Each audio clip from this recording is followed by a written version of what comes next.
Windows can't find the System Runtime Interop Services Library DLL, and now your software is stuck. I'm Senior Windows Developer Sophie Chen. Let's get your system back on track. While preparing the manual steps for System Runtime Interop Services Library, check the description for a tool that assists with background library management. This is the System Runtime Interop Services Library, a core assembly providing the implementation for P and Invoke and COM-marshaling. If corrupted, all managed applications attempting to interact with the Windows shell or native drivers will fail with a fatal execution engine error. Now that you have the context, let's move into the repair process with a fresh installation. This error is best handled by reinstalling Microsoft.NET. Visit Microsoft's website, download the x86 and x64 Visual C++ redistributable packages, and run the installers. If you're still seeing the missing file notification, we should attempt to force a synchronization between the software and the OS.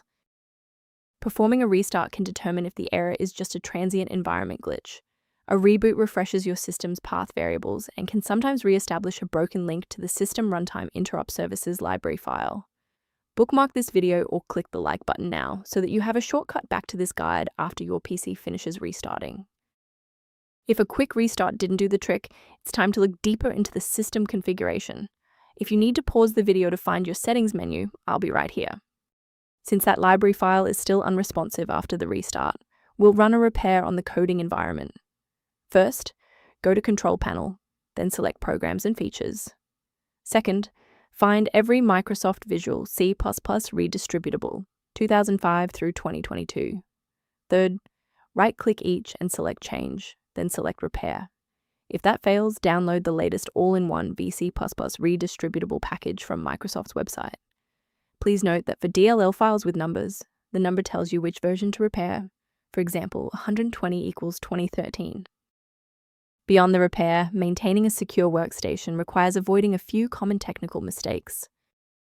Avoid the trap of free file repositories for System Runtime Interop Services Library DLL, as these platforms are frequently used to spread persistent browser hijackers and adware.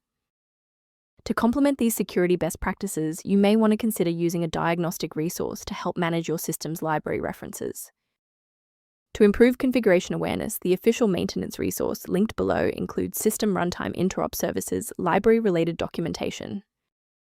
I'm Sophie Chen. If we successfully restored System Runtime Interop Services library functionality for you today, liking this video helps other users find this solution. Subscribe for professional tech support.